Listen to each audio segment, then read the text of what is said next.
चलो चलो नदी चलो, प्रेमियों सत्संग का समय हो गया। सत्संग के एक एक वचन को बड़ी सावधानी के साथ रखो। ये वचन तुमको हर तरफ से बचाएंगे, हर तरफ से तुम्हारी संभाल और रक्षा करेंगे। इसलिए इन वचनों को मजबूती के साथ, जैसे लोग रुपए पैसे सोने चांदी हीरे जवाहरात को गांठ में बांध के रखते हैं, ऐसे संत महापुरुषों के वचनों को हमें आपको बांध के रखना चाहिए। जब हम आप बच्चों की संभाल करेंगे तो वचन हमारी आपकी संभाल करेंगे। और इस भौतिक जगत में कोई रास्ता ऐसा नहीं है जो तुम्हारी संभाल करे। आपने अपने जीवन में कितने पूजा पाठ, कितना तीर्थ व्रत हवन जब गंगा स्नान किया, लेकिन मन पर उसका कोई प्रभाव नहीं पड़ा। मन उतना ही खराब है, क्योंकि मन को ठीक करने के ये तरीके नहीं है। ये शरीर इंद्रियों को भौतिक लाभ देने वाले थे, इससे मन और खराब होता गया। लेकिन जब कलयुग में संत पधारे, उन्होंने मन को कंट्रोल नियंत्रण में रखने के लिए एक अनोखा रास्ता, जो लोग जानते ही नहीं थे, न ऋषि मुनि जान पाए, न योगी योगेश्वर, न कोई होता जिसे किया। मतलब ये उस चीज को कोई समझ नहीं पाया। तो रास्ता संतों ने खोला या रास्ते की जानकारी दी, वो या कोई नहीं जानता। वो है सूरत शब्द योग, यानी जीवात्मा को उसके शब्द से जोड़ना। शब्द की भंडार की है जीवात्मा, और शब्द ही उसका आधार है, शब्द ही उसका भोजन है। और जब से मृत्युल मंडल पर आई, शब्द से अलग हो गई। यही काल माया ने चालाकी होशियारी करके उसका ये शब्द आधार छीन लिया। अब वो बेसहारा हो गया, उसको शब्द की आवश्यकता, उसको धन दौलत राजपाट मान सम्मान की आवश्यकता नहीं है शब्द की। क्यों? शब्द हरि सूरत, शब्द का आहार करने वाली जीवात्मा। जैसे आपका भोजन शरीर का, ये भोजन आपको न मिले तो शरीर आपका कमजोर हो जाए। ये जड़ शरीर का भोजन है, आत्मा का भोजन नहीं है। लेकिन जब संतों ने देखा ये जड़ सामान प्रयोग करते करते ये सब फंस गए, और उसी जड़ सामान से निकल नहीं पाते। काल माया की यही होशियारी है, उसने आपको जड़ सामान से बांध दिया। जब जीव पैदा हुआ माँ के गर्भ से, वो किसी तरह का सामान लेके नहीं आया।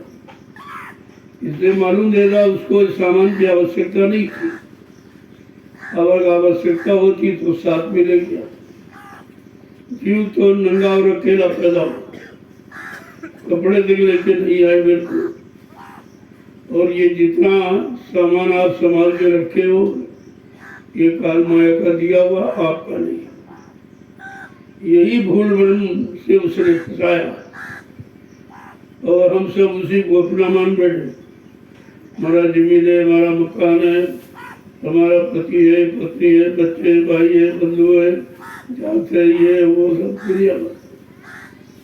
क्योंकि जब आया था तो बिल्कुल पाक साफ, बिल्कुल पवित्र था, कोई आवरण नहीं था, न जात का, न पाक का, न मतलब यानी मजहब, न धर्म का, काल के सामान का कोई आवरण उस पर नहीं था। लेकिन धीरे धीरे धीरे, क्योंकि पहले सुरतें आती थी चली जाती, कोई उसकी जरूरत थी नहीं, काल के सामान का प्रयोग किया नहीं। जब प्रयोग नहीं किया तो काल भी कुछ नहीं कर पाया। काल तो ये सामान से फंसाता है, तो जीवात्मा आती थी और चली जाती। उसने देखा कि हमने हजारों वर्ष सत्पुरुष की तपस्या की और तपस्या करके ये वरदान में जीवात्माओं का भंडार मिला, लेकिन जीवात्माओं पर हमारा कोई अधिकार नहीं।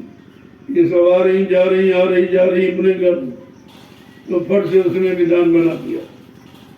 फंसाने के लिए उसने ये विधान बनाया, ये अच्छा है, ये बुरा है, ये पाप है, ये पुण्य है, ये शुभ है, ये अशुभ है। बस इसी कर्मों के विधान में हम सब फंस गए। जब विधान बनाया तो सोचा कि जरा अनुभव करके देखें। जैसे आप अनुभव में लग गए तो फंसे गए। ये सब आपने जो अनुभव किया, और वो जानकारी तक अगर सीमित रहता तो आप फंसते नहीं। लेकिन उसने तो ऐसा कर्मों का जाल बनाया है, और जब से आपने इसका प्रयोग किया उसी जाल में सब। जब ऋषि मुनि तपस्या करके नहीं बच पाए, योगी योग साधना करके नहीं बच पाए, और सारी शक्तियां मार काट हिंसा अपना ताकत शक्ति दिखा के नहीं बच पाए, सब फंस गए। उसने सबको फांस लिया, और जो भी आया फंसता गया, जो भी आया फंसता गया, क्योंकि निकलने का विधान था नहीं। जब था नहीं, किसी को मालूम नहीं था, तो आपको बताता था। तब कहते ये देखकर कि सारी सुते हुए जीवात्माओं को काल माया ने फंसा लिया अपने कर्मों के जाल में, तो कहते लाग दया कोमल चित्सता। तो संतों के हृदय में दया उठी कि जब से जीवात्माएं गई वापस नहीं आई, निश्चय ही काल ने कोई चाल चल के सबको फंसाया। जब तुलो मंडल पर आए संत महापुरुष, तो देखा सब काल के जाल में कोई निकला ही नहीं, और ऐसा मजबूत जाल उसने बनाया कि मतलब निकलने का कोई प्रश्न नहीं होता। लेकिन जब संत महापुरुष आए, सर्वप्रथम कबीर साहब, यहीं से संतों की शुरुआत हुई। कबीर साहब से वो आए, उन्होंने लोगों को रास्ता बताना शुरू किया। तो काल को बड़ी चिंता हो गई, ये तो हमारा खेल ही खत्म करने आ गए। अगर सारी सुरतों को जगा देंगे और ये सब घर पहुंच जाएंगी, तो हमारा तो देश वीरान हो जाएगा।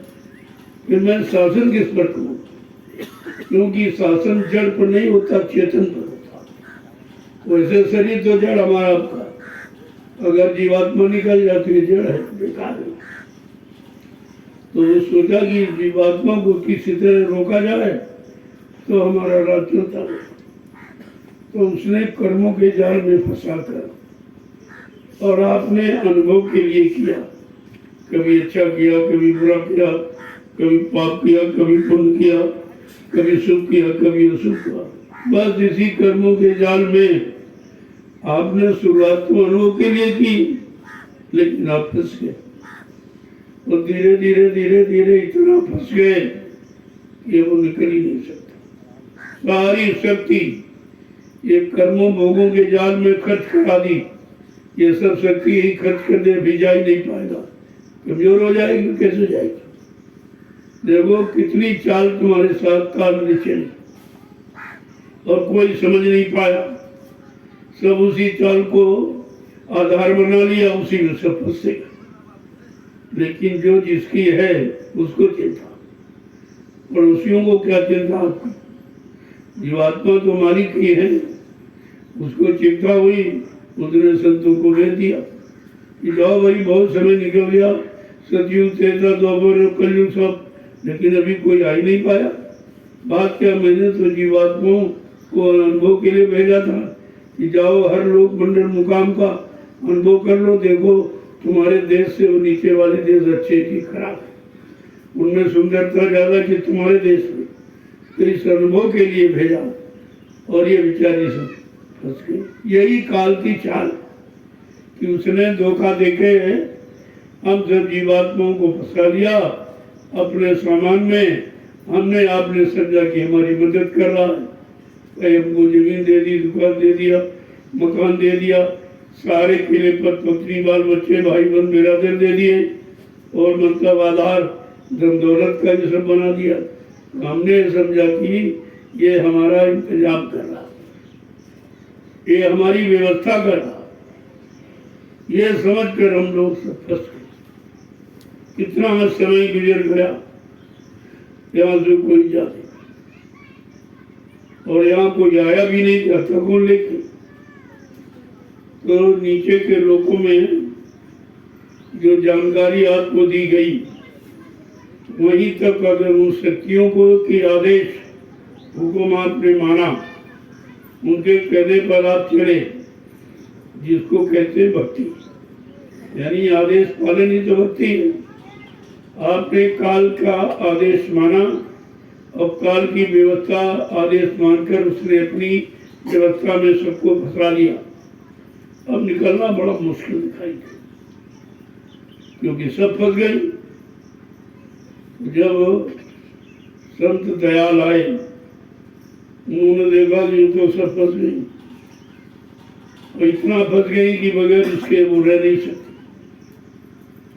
भगवान सामान कोई अच्छा हो चाहे बुरा, जिसका प्रयोग करने लगोगे धीरे धीरे उसी में आप फंस जाओगे और बगैर उसके आप रह नहीं सकते।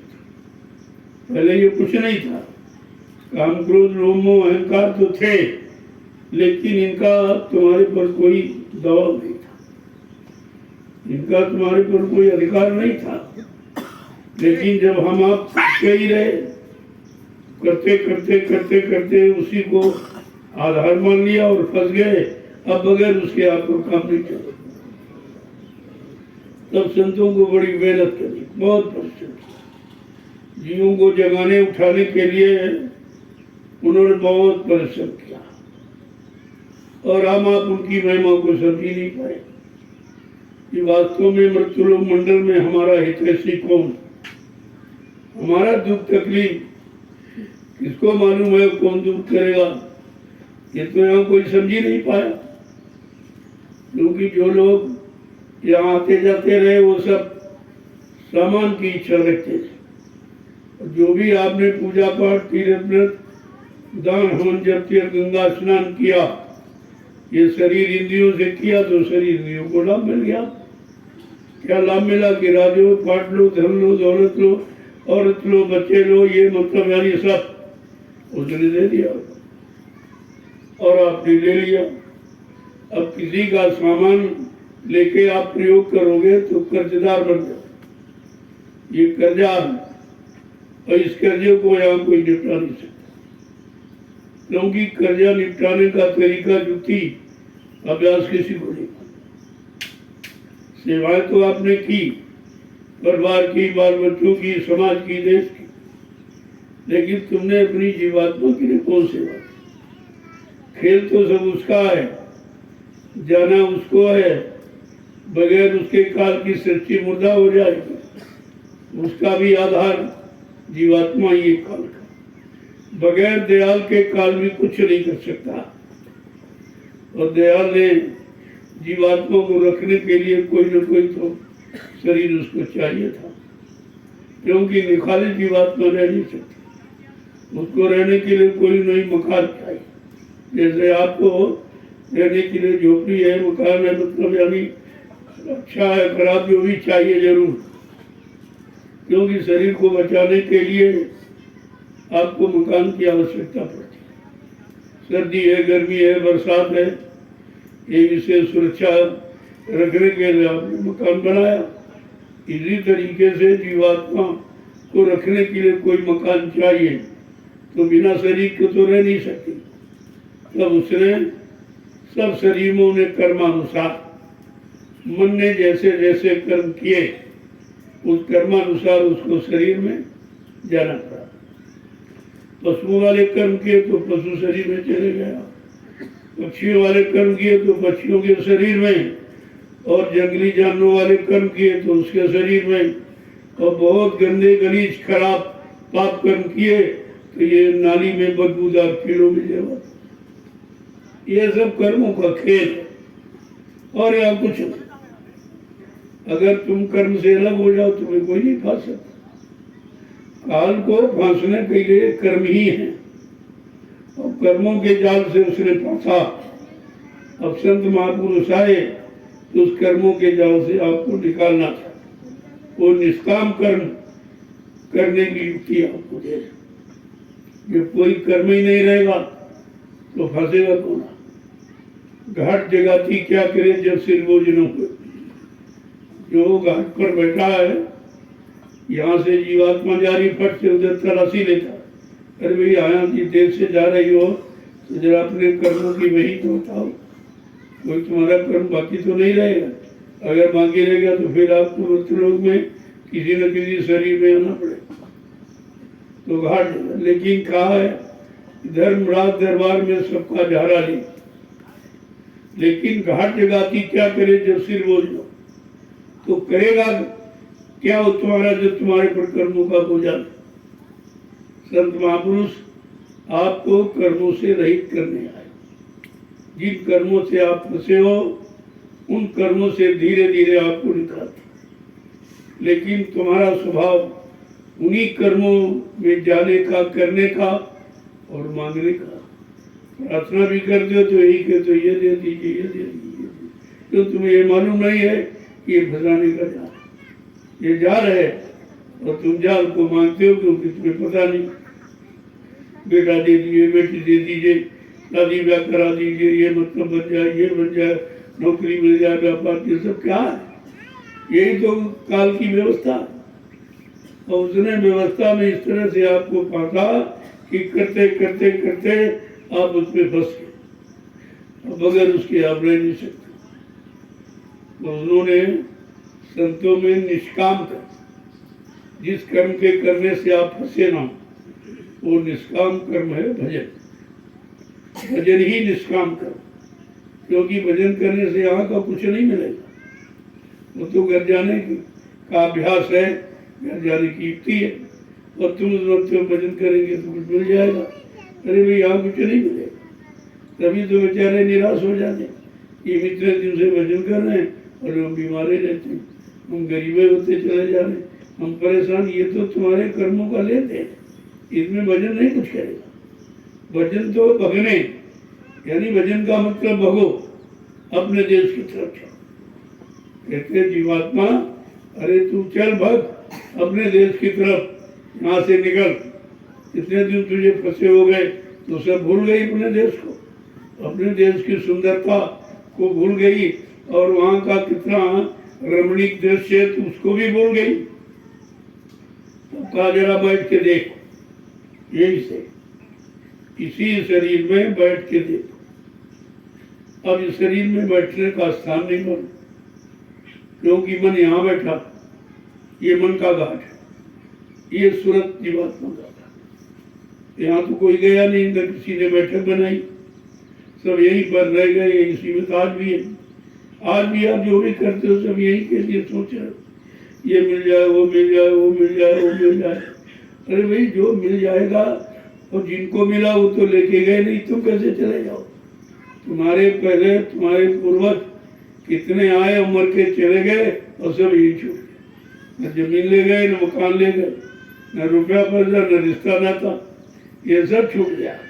क्योंकि तुम्हारे आने की स्थिति अकेले की और वही जाने की स्थिति होगी।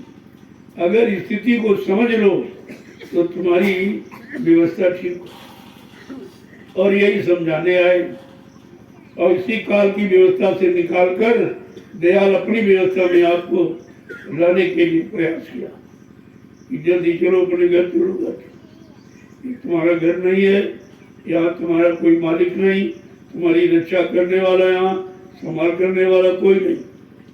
ये सब भटकाने अटकाने वाले, ये सब अपने जाल में फंसाने वाले हैं और फंसा लेंगे फिर तुम निकल नहीं पाओगे। इतने उसने सोच समझ कर व्यवस्था। लेकिन दयाल ने भी कहा कि काल रचाम सोच समझ के और बिना खौफ नहीं जीव के। कहा मैंने काल को बड़े सोच समझ के रचा है, ऐसा नहीं, क्योंकि बगैर भय के काल की बात समझ में नहीं आएगी, दयाल की तरफ तुम आओगे नहीं। जब काल मार लगाएगा तब तुम दयाल की तरफ मुड़ के आओ। अगर यहाँ मार न पड़े तो कोई मुड़ने वाला नहीं है, और उसकी मार बड़ी विचित्र है। कहा बीमारी, गरीबी और बदनामी, ये उसकी मार है। अगर साधक इन तीनों मार को सह ले तो पक्का हो जाए, फिर उसको यहाँ कोई रोक नहीं सकता। वो बीच के मंडलों में भी कोई नहीं रुके। वो जीवात्मा जो सदगुरु के आदेश को मानकर अपने आप को पाक साफ निर्मल बना लिया, उसको रास्ते में भी कितने लोग हैं लेकिन कोई रोक नहीं सकता। ना ब्रह्मा ब्रह्मलोक में रोक सकते, न विष्णु विष्णुलोक रोक सकते, न रस्सा के धाम में न राम रोक सकते, न गोलोक में कृष्ण रोक सकते, न देवी देवता देवलोक में आपको रोक सकते, बल्कि उस जीव की आरती करते और ये कहते धन्य है वो जीव जो आज काल के देश से मुक्त होके जा रहा। संतों की दया से, उनकी कृपा मेहरबानी से आज ये मतलब यानी अपने घर को जा रहा। वो बेचारे इसलिए सोच रहे हैं कि वो वही बंधे वो भी पड़े, ब्रह्मा ब्रह्मलोक में बंधे पड़े, विष्णु विष्णुलोक में बंधे पड़े, राम साकेत लोक में बंधे पड़े, कृष्ण गोलोक में बंधे पड़े, देवी देवता देवलोक में बंधे पड़े, सब बंधनों में बंधे पड़े। जैसे तुम यहाँ के यानी बंधनों में, ऐसे वो वहाँ के बंधनों में। अब बंधन मुक्त कराने वाला तो कोई यहाँ आया नहीं था, और वो आए कलयुग में तो लोग पहचान नहीं पाए, अपना काम नहीं बना पाए। क्यों, कभी आई होती शक्ति तो उसका परिचय होता, उसका कोई प्रमाण होता, कोई पहचान, तो उसको आप जान लेते। जब कोई आया ही नहीं, इसीलिए कहा भाई संत सत्यलोक से आए, तो सत्यलोक तो जीवात्मा को पहुंचा सकते, लेकिन सत्यलोक असली मुकाम नहीं है। ये सत्यलोक तो शुरुआत है उस मालिक के देश की। ये शुरुआत है कि सत्यलोक, इसके बाद अलग और अगम, इसके बाद अनाम। वो अनामी धाम है, वो असली घर है। वहाँ अनामी महाप्रभु बैठे हैं, वो निरंतर व्यवस्था देखते रहते हैं और उस संतों को आदेश करके रहते हैं कि जाओ भाई सुतों को जगा के ले आओ, बहुत दिन हो गया। वो आते उनके आदेश। जब देखा कि जीव इतना अज्ञान हो गया, इतना मतलब भोगों का आदि फंस गया, सारी शक्ति खत्म हो गई, तब उनको स्वतः आना पड़ा। क्योंकि संतों की महिमा भूल गया जी, गुरु की महिमा भूल गया, सदगुरु की महिमा भूल गया।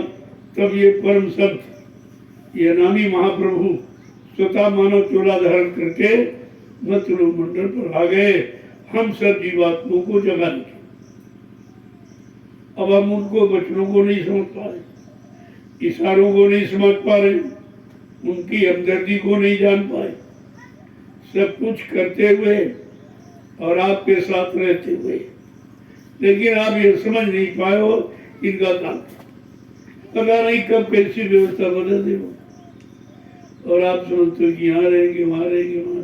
अरे भाई जब तुम्हारा देश है नहीं, तुम रहोगे, ज्यादा दिन एक जगह रखा जाए फिर आप फंस जाओगे। तो इसलिए ये सब ये परिवर्तन ही तो है, वहाँ से यहाँ, यहाँ से वहाँ। ये सिखाया जा रहा कि तुम्हारा यहाँ कहीं कुछ है, कब बदल जाए, कब यहाँ से जाना पड़े। इसलिए ज्यादा सामान के चक्कर में मत रहो। सामान अगर ज्यादा हो जाएगा तो लालच मुंह बढ़ जाएगी, सामान के कारण तुम नहीं जाओगे, ये भी तुम्हारे लिए हानि करेगा। इसलिए कहा कि साईं उतना दीजिए जामे कुटुंब समाए, और मैं भी भूखा न रहूं, साधु न भूखा जाए। इसके अलावा तो आपको कुछ करना ही नहीं, लेकिन तुम इसके अतिरिक्त ये मानवीय और संसारी भोगों की बुद्धि से विचार करते रहते हो, ये मिल जाए, ये मिल जाए, फिर इसका मिल जाए, उसका। अपने में संतुष्टि नहीं, दूसरे की छीना, जबकि अंधकार उसमें आप जुड़ जाते हो तो फिर ऐसा जीव तो कभी नहीं निकल पाए, क्योंकि जिसका ले लोगे उसको देना पड़ेगा, उससे आप मुक्त नहीं हो सकते। तुम कितनी दुनियावी बुद्धि से सोच लो, इनका छीन लिया, इनका ले लिया, इनका कब्जा कर लिया, सब हमारा हो गया। अरे भाई, तो तुम भी तो अपने नहीं हो। जब तुमको तुम्हारे शरीर पर अधिकार नहीं है, वो भी एक दिन चला जाएगा, और शरीर के लिए सब तुम करते हो, और फिर आपको यानी कर्म कर्जा निपटाने के लिए फिर आपको शरीरों में आना पड़ेगा। अब जैसे छीना झपटी की तो पशुओं का स्वभाव है, छीना झपटी, इसका लिया उसका छीन दिया, नहीं दिया, ये पशुवत वृत्ति।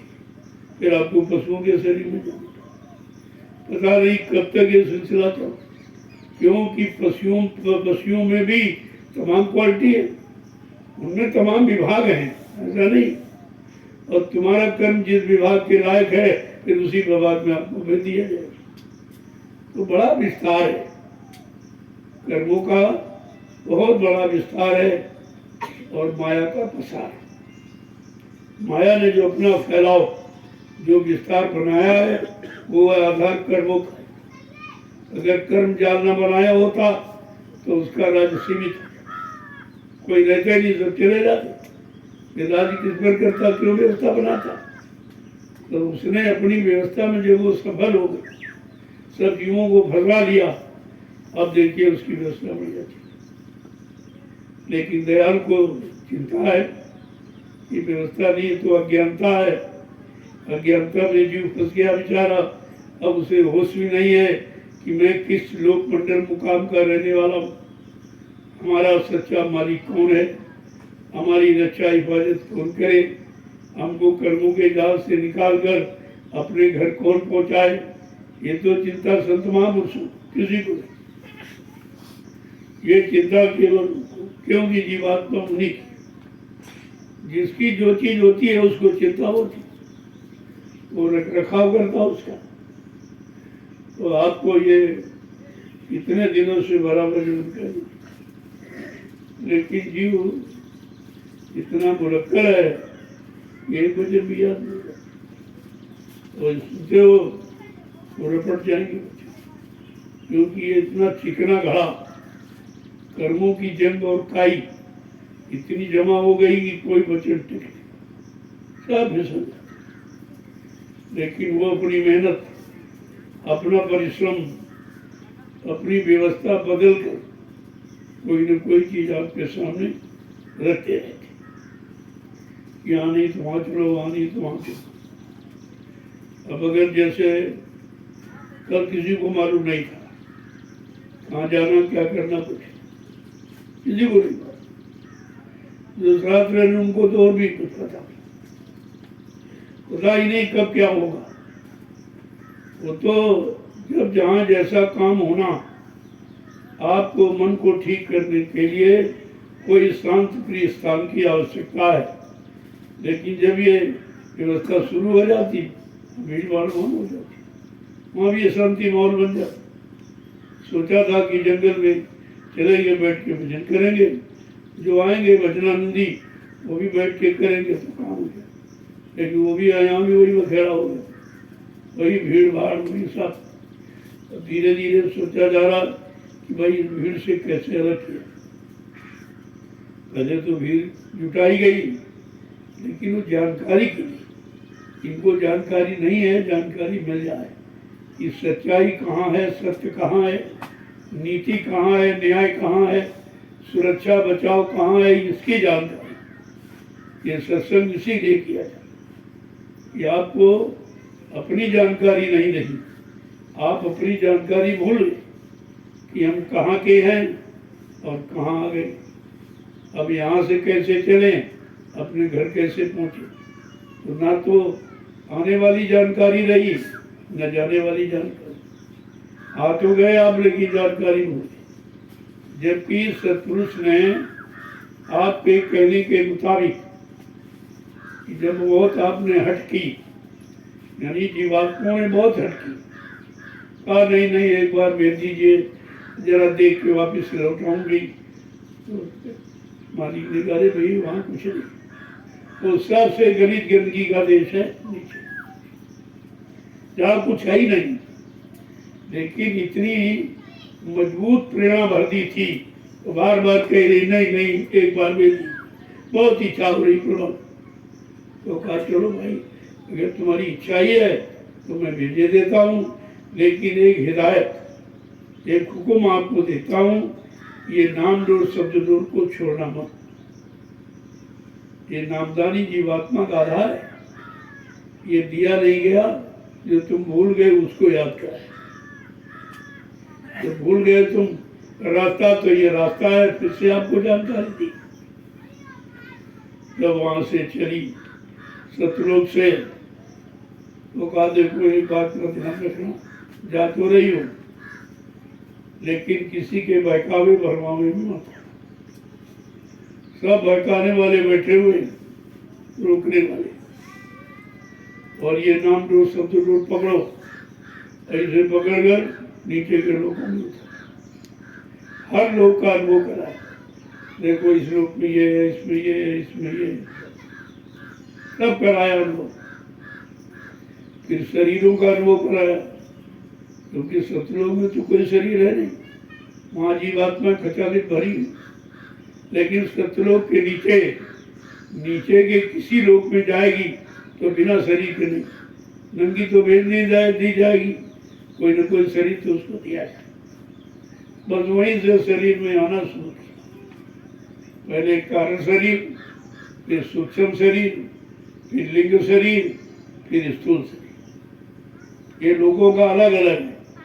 जिस लोक में जाएगी उस लोक का आवरण कब्र से धारण करना। तो ये सब किया और ये सब अनुभव के लिए। देख लो, तुम्हारे पर कोई कब्र नहीं था, ये कब्र तुमको चाहा गया। जब तुमने अपना देह छोड़ा तो तुम्हें अकेले नंगे तो नहीं भेजा जाए, तो ये कब्र आपको चढ़ा दिया। ये ध्यान रखना, जो इस 4 कब्रों को उतारना जानता, कारण सूक्ष्म लिंग और स्थूल, जो चारों कब्रों को उतारना जानता है, वो तुम्हें सच्चा आधार पकड़ाएगा, वो तुम्हें घर भेजेगा। बाकी वहां भी बहकाने वाले बहुत मिले। ये सब सिखा पढ़ा के से नहीं भेजती, पूरी जानकारी देके। जब जानकारी मिल गई तो संभाल के रखनी चाहिए थी, लेकिन जैसे यहाँ इस देश में आई तो काल ने बहका दिया, मरवा दिया। करे भाई, अपने देश से आई तो क्या लेके आई, कौन सा सामान लेके? तो उस समय तुम्हारे पास सच्चाई, ईमानदारी, प्रेम, प्यार, मोहब्बत, सेवा, दया, सदाचार, परमात्मा की यादगार, माँ बहन बेटी की परख पहचान और अच्छा खान पान, सब कुछ तुम्हारे पास भरा था। तो काल ने कहा, अरे फेंक इस सामान, मेरे देश में आई मेरा बड़ा सामान। हम सब जीवात्माओं ने समझा कोई अच्छा सामान देगा, तो उसके अच्छे के लालच में अपना अच्छा वाला तो फेंक दिया। जब तुम्हें खाली देखा तब कहा तुम हमारा सामान दे। तो काल का सामान क्या? झूठ है, छल है, कपट है, बेईमानी है, व्यभिचार है, कुचार है, छीना और झपटी है, ये गंदा खान पान है, ये मारकाट, हिंसा, ये सब काल का। और उसने सामान दिया और हमने आपने लिया। अब ये कर्म कर्जा बन गया। अब इस कर्म कर्जे को कौन उतारेगा? यहाँ तो सब उसी कर्म को करने वाले हैं, तो तुम्हें उससे हटाएगा कौन? सब फंसे पड़े तो तू निकालेगा कौन? ये समस्या यहाँ बन गई। जब सरकार को उन्होंने देखा, इसने तो बहुत मजबूत व्यवस्था बना दी, और जब से आई तब से उसने फंसाने का ही काम किया। और उसी फंसाव में ये सब फंस गए, अब ये निकलेंगे कैसे? तो कहा कि पहले इसको बताओ कि कहाँ कहाँ फंसे हो और उससे कैसे कैसे निकलो। इसी बताने की युक्ति का नाम है सत्संग। ये झूठ का संग किया, काल ने झूठ के सामान में फंसा कर इसको अटका लिया और इसको सत्य की जानकारी दी। सत्य संग, सत्य का संग कर ले तो झूठ छूटे। सत्संग का मतलब कोई गाना बजाने से नहीं है, वो तो सत्य का संग है। और जिस दिन सत्य का संग कर लोगे और उसी दिन आपका काम बन जाए, तो भी सत्य का संग काम है।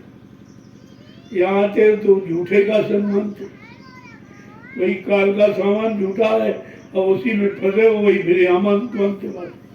तो जीव को ये भी नहीं पता है कि सदगुरु के दरबार में क्या मांगना चाहिए, उनके पास क्या है, कौन सा खजाना लेके आए, और वो आए हैं लुटाने के। देना दिया जाता, मूल भाव होता है, कुछ न कुछ स्वार्थ होता, लेकिन वो लुटाने के। अब लुटाने वाला तो कोई यहाँ आया नहीं, यहाँ सब बेचने वाले आए। जरा सी कोई नाम सुना दिया कान में तो फट से दक्षिणा ले ली, और दक्षिणा में राजपाट राजाओं ने दे दिया। तो समझते थे ये भगवान प्राप्ति का रास्ता, चलो भाई इनको उसका कुछ न कुछ दे दिया जाए। अब उन्हें को मालूम कि ये रास्ता कहाँ का, ये वहाँ जाता कि नहीं जाता, पीछे भी रुक जाता। ये भी जानकारी सत्संग के द्वारा ही मिलती कि रास्ते तो बहुत हैं। जैसे आपको किसी चौराहे पर खड़ा कर दिया जाए और आपको असली रास्ता नहीं मालूम, तो तुम सड़क समझ पर किसी रास्ते पर चल पड़ो, बजाय घर पहुंचने के क्या ना इधर गाँव चले गए और दूरी बढ़ती चली जा रही। कोई कहे होश बताने वाला भी नहीं है। और तुम किसी से पूछोगे, तुम समझते हो तो सड़क मिल गई, सड़क मिल गई, लेकिन वो सड़क जाती कहाँ है? तुम्हारे रास्ता वो तुम्हारे घर की तरफ जाता कि नहीं जाता, ये भी जानकारी आप नहीं पूछी तो जीव बेचारा बिल्कुल उल्टी दिशा में चला। अब उधर से लौटने में कितने जीव निकल जाए, यही समझाया जा रहा कि उन रास्तों पर चलना मत, धीरे धीरे अपनी आवश्यकताएं इच्छाएं कम करो, और तुम इच्छाएं आवश्यकताएं बढ़ाते रहे। कोई चीज मिल गई, अब कहते नहीं इससे अच्छी मिलनी चाहिए, फिर कहते नहीं इससे भी अच्छी मिलनी चाहिए। धीरे धीरे धीरे धीरे यही सोचते सोचते तुम कितनी जगह फंस गए। निकलने की बात तो सोचते ही नहीं, बताई जाए तो मानते नहीं, तो फिर निकलो।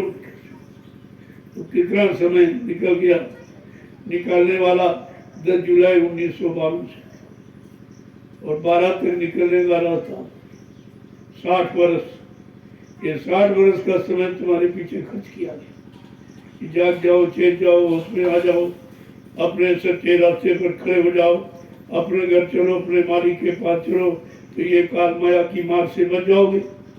ये सब आपको समझाया गया, लेकिन जीव ने एक भी बात नहीं मानी। वही अपनी पुरानी गदती मन की आदतों में फंसता गया, और उसी का यहाँ पर भीख यहाँ मांगने आ गया। जबकि ये दरबार निकालने वाला यहाँ फंसाने का सामान नहीं दिया। तुम कितना रोचे, क्योंकि वो जानता है इसी सामान से फंसा। अब ये रो रहा कि फिर मिल जाए, फिर फंस जाएगा। इसलिए कहा कि उतना दिया जाएगा कि तुमको भूखा सोने नहीं दिया जाएगा और नंगा रहने नहीं दिया जाएगा। इतना तो आपके साथ रहेगा, और आपको चाहिए क्या? तन ढकने के लिए कपड़ा, और मतलब यानी जड़ शरीर के लिए भोजन, और रहने के लिए मकान झोपड़ी, और क्या? लेकिन तुम इसके अतिरिक्त और सामान मांगते हो, संचय करते। बस ये संचय तुम्हारे दुख का कारण। तुम ये भूल गए जो संचय करते छोड़ना पड़ेगा, तुम्हारा नहीं, और ना तुम एक पाई ले जा सकते। हाँ, अगर संत महापुरुषों के कहने पर अगर लगा दो तो एक पाई लेके जा सकते, ऐसे नहीं जाएगा। क्योंकि संत महापुरुष ऐसे परमार्थी रास्ते पर आपका खर्च करा देंगे जिससे भविष्य में लाखों जीव उससे लाभ उठाएंगे। ये आपका जाना है, कोई इस पुण्य को आप ले जा सकते, लेकिन इस पर भी विश्वास नहीं होता। सब जगह कंजूसी आ जाती। जब कोई सेवा की बात आती है तो जेब से पैसे निकालता है, सबसे छोटा वाला नोट सकता है कि अगर इसी से काम चल जाए तो 100 रुपये का नोट बच जाए। अब ये आदत तुम्हारी और खराब कर, जब तुम्हारा कुछ है ही नहीं तो उनको सौंप दोगे तो व्यवस्था तुम्हारी बना देगी। तुम व्यवस्था के लिए तो रखे हो और व्यवस्था तुम्हारी बस की नहीं। सब रो रहे हैं, सब चिल्ला रहे हैं, कोई व्यवस्था नहीं बनी। जिनके पास करोड़ है, अरब है, खरब, वो भी रो रहे हैं, क्योंकि व्यवस्था पैसे से नहीं बनी। व्यवस्था पैसा कहाँ खर्च किया जाए, ये इस युक्ति की आवश्यकता है और ये लोगों को मालूम है। क्योंकि जहाँ आप खर्च करते रहे हो बस वही जानते हो, और जहाँ खर्च किया वहाँ मिला कुछ नहीं, सब चला गया। अब भी नहीं सोच पा रहे हो कि चलो भाई सब चला गया तो कोई न कोई व्यवस्था बदलनी चाहिए या जानकार से मिलकर पूछनी चाहिए, तो व्यवस्था आपकी बता देंगे और आपका सही देंगे। ये लाभ है। वैसे ये तो जड़ है। जब सोना चांदी हीरे जवाहरात नहीं लेके जा पाए तो कागज को लेके जाए, इसका तो कोई भरोसा नहीं।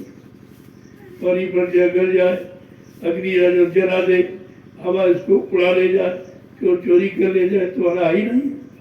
कितने तो लेने वाले बैठे, इस संपत्ति को नष्ट करने वाले ये कितने बैठे, इसे कोई सवाल नहीं हो सकती। जब सोने चांदी हीरे जवाहरात के खजाने लोग नहीं रख पाए, वो छोड़ के जाना पड़ा, ये कागज क्या है। अब ये है कि कलयुग में संत महापुरुष खुश हैं, तुम्हारे कागजे पर खुश है। चलो इसी से काम बना लो अपना धीरज से। तो जो जानते हैं वो बना लेते, जो नहीं जानते वो कंजूसी में रह जाते। फिर वो डर भी नहीं गया, वो भी यहीं रह गया, कर भी नहीं पाए, और फिर ये शरीर छूटा तो मतलब उन्हीं में जाएगा जो आपने किया। बचाने वाला तो काम आपने किया नहीं, और बचाने वाली शिक्षा आपके समझ में आई नहीं। अब आज जहाँ बैठे हो ये आपकी गाड़ी कमाई का है, देखो कितनी अच्छी जगह आपके पास। जो भी आपने दिया, 1 रुपया 2 रुपया 10 20 50 100 जो भी दिए, ये सब आपके सामने लगा, और आज आप उसका प्रयोग करें। प्रयोग के लिए ही हम आपको यहाँ ले आए। भाई आपने जो मेहनत की कमाई गाड़ी दी है, देखो कहाँ लगी है, उसका कुछ तो प्रयोग कर लो। तो वहाँ धूम में बैठते, जहाँ इतनी छाया कि लाखों लोग आ जाए, सब छाया बैठ जाए, कोई व्यवस्था आपको नहीं। ये भी तो तुम्हारी व्यवस्था बनाई, तुम्हारे धन के द्वारा बनी, और किसी का नहीं। मैंने कोई करोड़ 2 करोड़ किसी का नहीं लिया। आए तो बड़े बड़े सेठ कहने लगे हम ये करते वो करते, हमने नहीं। अगर 1 रुपया देना चाहते तो दे दो, 1 करोड़ अपना ले जाओ, गरीबों में बांट दो गरीबों में। अरे ये नहीं करो, तुम वो नहीं करोगे, हम ये नहीं करेंगे। यहाँ आवश्यकता धन की नहीं है, यहाँ भावों की और श्रद्धा सेवा की आवश्यकता, इससे काम हो रहा। कितना बड़ा काम देखो हो गया। आपने छोटी छोटी सेवा में तो उसके बारे में चिंता भी आपको, भाई 1 लाख 2 लाख दोगे तो चिंता हो जाएगी, परिवार विरोध करने लगेगा। लेकिन 1 रुपये में कोई विरोध नहीं करेगा, कोई वही आपका 1 10 20 50 100 जो जैसे लोगों ने दिया, ये सब उसी में, और आपका ही बन के तैयार। अब यहाँ कभी सर्जन कर लो, बनी बनाई छाया है, कोई किराए वाले का सामान लाने की आवश्यकता नहीं। मैं ये आपको दिखाने ले आया हूँ कि देखो बनी बनाई व्यवस्था का प्रयोग कब करो। तो किसी ने नहीं कहा अरे वहाँ तो छाया होगा, चलो वहाँ कुछ किया जाए। तो हमने कल अचानक कुछ नहीं बताया, तो सत्संग चल रहा था। जैसे मैं आया अंदर गया तो फट से विचार होना चलो वहाँ और फट से यहाँ गया और आगे अपने भाई कुछ दिन यहाँ रहेंगे। देख तुम भी देखो, मैं भी देखूं कि जो आपने व्यवस्था बनाई है अपनी गाड़ी कमाई देकर, वो तुम्हारी प्रयोग में है कि नहीं है। और सब आपको वहाँ जो आपने लगाई उसका अनुभव करा दिया, वहाँ नैमिषारण वो भी आपका दिया होगा, वहाँ भी आपको अनुभव दिखा रहा। और यहाँ आप आगे तीसरी जगह ये भी देख, ऐसे ऐसे कितनी जगह ली जाएगी, कहाँ जाना पड़ेगा। ये कभी मत सोचो कि यहाँ कोई तुम्हारा अड्डा बना दिया, कोई खूटा कर दिया, उसी में आपको बांध दिया। नहीं, यहाँ बंधन मुक्त रहने का काम है, तो एक जगह बांधा नहीं जाए। चलते रहो, देखते रहो, चलते रहो, देखते। अब नए लोग आएंगे, उनका भी लगना चाहिए। हमारा तो लग गया, बन गया, उन बेचारों का तो अभी आए नहीं कुछ। जो आने वाले हैं उनके लिए भी तो कोई व्यवस्था बनानी पड़ेगी। उनका कर्म कर्जा कैसे अदा होगा, उनकी कमाई परमात्मा कैसे लगेगी, उसका लाभ उनको कैसे मिलेगा, तो उनको भी तो लाभ देना। इसलिए ये व्यवस्था अभी बंद नहीं हुई, ये बराबर चलती रहेगी। क्यों? तुम्हारा गुरु परिवार इतना बड़ा है कि इतनी जमीन में गुजारा नहीं हो, ये कम पड़ रही। तो निरंतर आपसे एक ही सेवा का आह्वान किया गया, भूम सेवा। वो भी अपने लिए नहीं, आपके गुरु परिवार की व्यवस्था बनाने के लिए। मैं क्या करूँ, हमें तो कोई मतलब वहाँ से उठा यहाँ झोपड़ी में आ गया, और कहीं देखेंगे वहाँ झोपड़ी में आ जाए, ऐसा नहीं है। मैं किसी संपत्ति में, सामान में, मान में, सम्मान में बंधा नहीं, पता नहीं कब छोड़ के चल दूं। और आप देख रहे हो अनुभव, नैमिषारण्य से आपको अनुभव कराया था। जब बन के वहाँ तैयार हो गया सदगुरु धाम, तो लोग समझते थे इसी में रहेंगे, वो बढ़िया VIP बनवाया।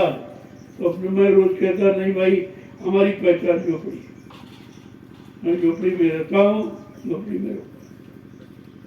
तो अचानक जब वो सब बन गया, तो एक दिन ऐसी अंदर में प्रेरणा हुई कि चलो तो चलो, यहाँ शांति भंग हो रही है। तो गाड़ी ले और फट से जंगल में, उसी जंगल में वो ज्ञान आश्रम जहाँ बना, उस जंगल बहुत भीषण जंगल, शेर चीते रहते थे उसमें। दिन में लोग नहीं आते थे, डरते थे। मैं आया और देख के चला गया। दूसरे दिन आके बैठ गया, भैया मैं तो यही रहूँगा। एक पन्ने प्लास्टिक की, मतलब यानी झोपड़ी बनाई हो। ऐसा नहीं कि हम तुमको रखते हैं, हम भी वैसे रहते, हम कोई महलों मकानों में नहीं रहते। आपको अगर झोपड़ी में रखता हूँ तो मैं भी झोपड़ी में रहता। और हमको ये पसंद बहुत, हम उसी पेड़ के नीचे रुक जाएंगे, वहाँ भी गुजारा होता है। वहाँ भी हमको तो किसी चीज की जरूरत है, और जिसको जरूरत नहीं उसके पास सब कुछ है।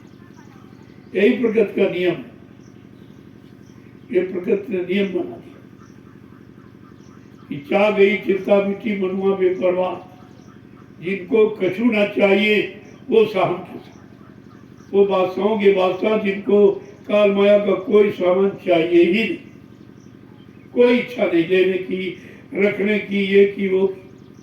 आपकी व्यवस्था है, आपके नाम पे देखो कितनी जमीन लेगी, सभापित लोगों के नाम।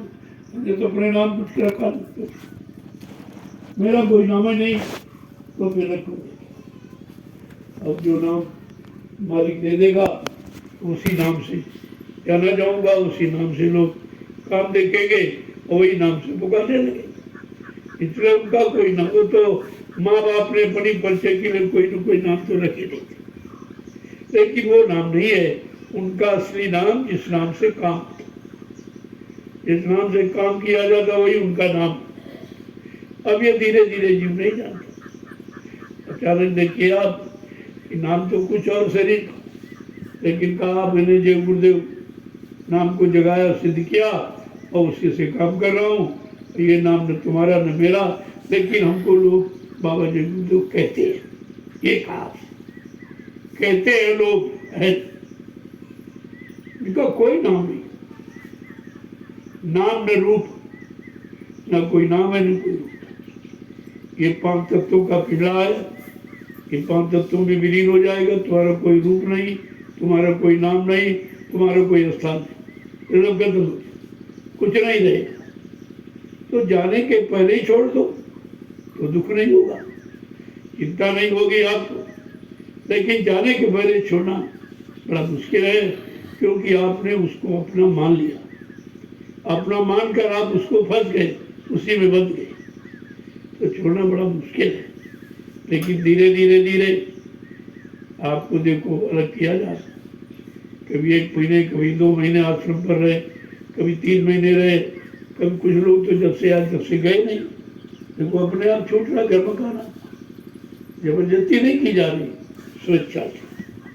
अब कहते अरे वहाँ क्या रखा भी, यही ठीक है, इससे बढ़ के क्या।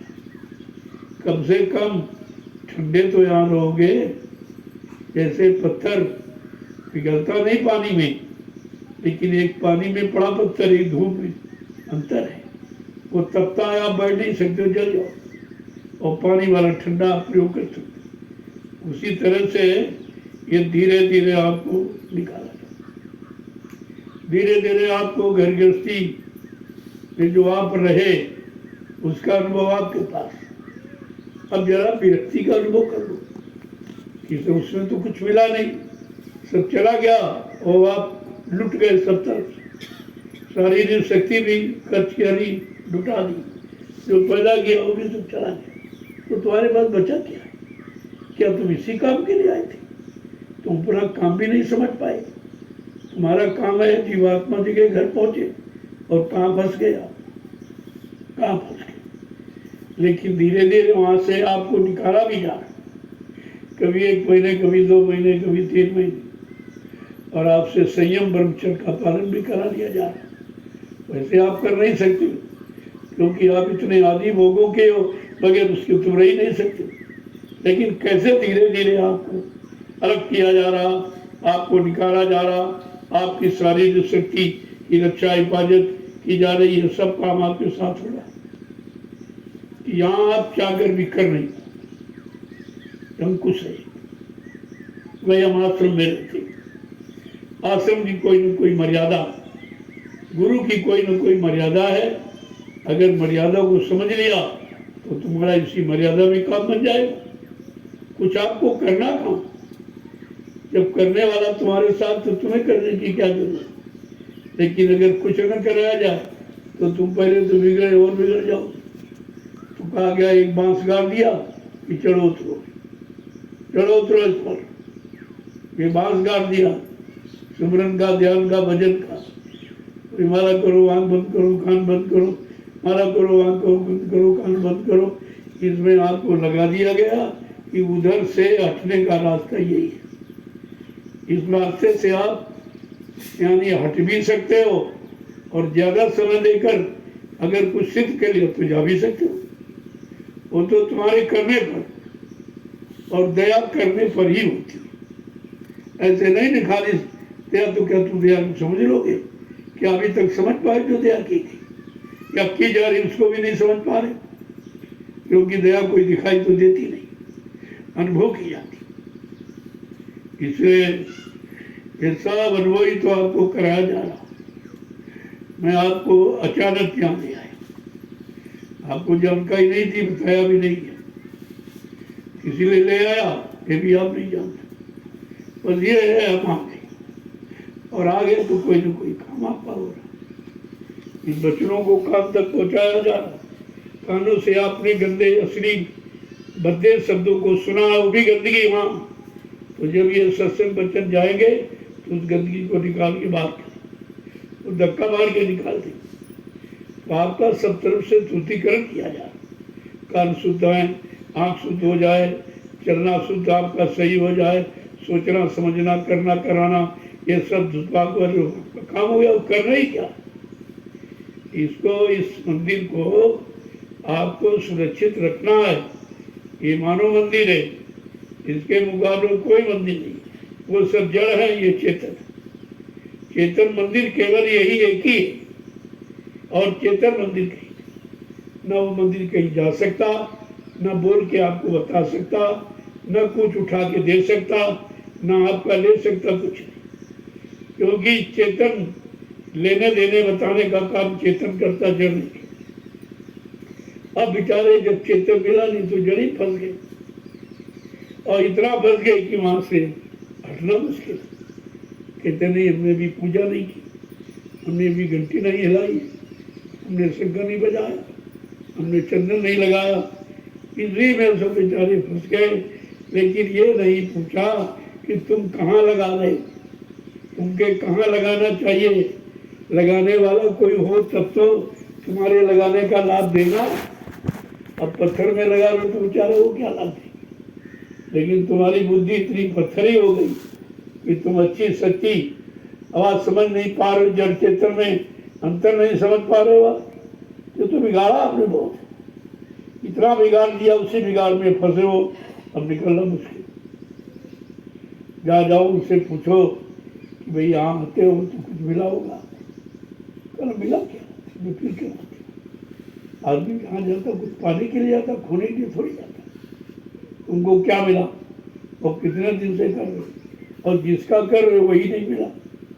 कि देवी देवता का नाम लेके आप पूजा पाठ कर रहे हो, यानी उसको बुला रहे हो, क्या कभी वो आया, क्या तुम्हारे बुलाने पर बोला, क्या तुम्हारी कोई मदद की?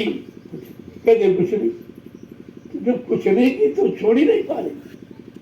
अब आप समझो, जब उसको नहीं छोड़ पाया तो ये चेतन को कैसे पकड़ेगा, चेतन में विश्वास कैसे करेगा, जबकि काम चेतन ही करता, जड़ तो कुछ कर ही नहीं सकता। जड़ माने मुर्दा, फिर मुर्दा क्या करे? तो ये सब जानकारी सत्संग के माध्यम से यहाँ शुरुआत की गई, क्योंकि सत्संग पहले था नहीं, पहले कथा वार्ता सुनाई जाती, शुभ कर्म करने की, और वो भी बेड़ी थी, वो भी बेड़ी ही थी, एक पाप बेड़ी, एक पुण्य की बेड़ी। और बेड़ी तो दुखदाई होगी, कोई हो, चाहे सोने की हो चाहे लोहे की हो, दुखदाई तो होगी। अब बेड़ी का भाव यानी नहीं रहा, और मतलब यानी अच्छा भाव करे यार, बेड़ी सोने की तो है। अरे सोने की चांदी के लिए वो तो उतनी खरीदी, जितनी लोहे वाली उतनी ये खरेगी, बेड़ी तो बेड़ी। इन बेड़ियों से तुम कैसे मुक्त हो, उसके लिए आपको सत्संग की महती आवश्यकता है। बगैर सत्संग के कुछ समझ में नहीं आएगा, और उतना सुनो जितना हजम कर सको, और मालिक से फरियाद करो कि हमको सद्बुद्धि सद्ज्ञान दे, आपके वचनों को समझने की, रखने की, और रखकर विश्वास करके उस पर चलने की, ये आपको फरियाद करनी चाहिए। तो जरा देखो कि महापुरुषों ने किसकी प्रार्थना कहा, जड़ की कि चेतन की? प्रार्थना किसकी करो, जड़ की कि चेतन, ये भी नहीं मालूम। अब वो पत्थर के सामने हाथ जोड़े खड़े, बेचारा देख भी नहीं रहा, हाथ जोड़े कि नहीं जोड़े, क्या कह रहे, कुछ नहीं, ना उसके कान है, ना उसके आंख है, ना उसके पैर, ना हाथ है। आपने बना दी शकल, केवल शकल आपने बनाई है, लेकिन उससे वो कोई काम नहीं कर सकता, न काम कर सकता है, न तुमको काम करने की शक्ति कोई प्रेरणा दे सकता। तो महापुरुषों ने ये बताया कि भाई अब आपको प्रार्थना किसकी करनी, जिससे कुछ मिले। अगर देने वाला सामने है तो तुम्हारी फरियाद सुनेगा वो, और सुन करके आपको मेहनत के अनुसार आपका फल भी मिलेगा। लेकिन जो है ही नहीं वो क्या देगा? इतनी छोटी बात अभी तक ज्ञानी ध्यानी विज्ञानी ये सब आए, लेकिन इसी जड़ता में फंस के रह गए। चेतन की बात चुकी, सब उसी की पूजा, रामायण कृष्णाय दिव्य वही लिख बना दी, पत्थर का लिख बना दिया, और कहा भगवान शंकर। जब वो फंसा है तो तुमको कैसे निकालेगा? वो भी नहीं समझ पा रहा, ये तो पत्थर है, पत्थर तो बोलता चालता कुछ नहीं, ना कुछ देता लेता। लेकिन जब वो तुम्हारा भगवान ही फंस गया तो बेचारा इंसान क्या करेगा? इंसान तो उसी भगवान के सहारे बैठा है कि भाई वो क्या कर रहे हैं, क्या बताएंगे। तो मतलब यानी तुम भी तुम्हारे जैसा भगवान है, वैसे तो कोई अंतर नहीं। कहा नहीं गंगा गुरु और बहरा चेला तो हुए नरक पर ढेर चुके। गुरु बंदा है जिसकी दिव्य आंख खुली नहीं, और जो सुना रहा तो चेले की दिव्य कान खुला नहीं, तो सुनेगा क्या? तो दोनों गुरु अंध बधिर कर लेखा, एक ने सुने एक नहीं देखा। कहा अंधे बहरे की कथा कि ना उसकी आंख गुरु की खुली और ना उसने को देखा, तो वाणी से बयानी क्या करेगा, क्या सुनाएगा? तो गुरु बनता है और चेला बहरा है, तो न झगड़ा हो रहा हो। वो कह रहा कि भाई तुम्हारे पास ज्ञान नहीं था, नहीं जानते तो आप गुरु क्यों बन गए? पहले बताते हमारे पास नहीं है, हमने खुद ही नहीं पाया, तुम्हें क्या मिला पाएंगे? लेकिन ये कोई कहेगा नहीं। अगर कह देगा तो उसका लाभ छिप जाएगा। लेकिन धीरे धीरे धीरे धीरे अगर वो नहीं रहा तो ये भी नहीं रहेगा। सुख सदा रहता नहीं तो दुख का भी अंत है। ऐसे नहीं सबका समय निश्चित निर्धारित है। अब एक खराब समय आ गया, ये भी नहीं रहेगा। अगर ना आए तो अच्छे खराब की पहचान है, आप क्या करो। अब आपको मालूम है कि कलयुग कितना खराब, ना कोई सुनने वाला, ना कोई समझने वाला, न न्याय करने वाला, न रक्षा करने वाला। अब आपको यहाँ चलना फिरना, उठना बैठना, रहना बड़ा मुश्किल हो रहा। तब आप जानोगे काल कितना खराब था। अगर खराब न होता तो संत महापुरुषों ने क्यों कहा मैं काल को भगाऊंगा, मैं कलयुग को भगाऊंगा, सलयुग को लाऊंगा, ये क्यों कहा। अगर इस बात पर लोग थोड़ा विचार करते, लेकिन ये विचार किसी में है ही नहीं। वो ये भी नहीं समझते कलयुग है क्या, वो जाएगा कैसे, और सलयुग क्या है, कैसे आएगा। है तो हमारे आपके अंदर ही, कहीं से ले आना नहीं है, सब अंदर आपके। 24 घंटे आप देखो कि तुम्हारा मन कलयुग में कितनी बार जाता और सलयुग में कितनी बार आता। अच्छे खान पान, अच्छे विचार, अच्छी नीति, अच्छे कर्म, ये सतयुग की पहचान।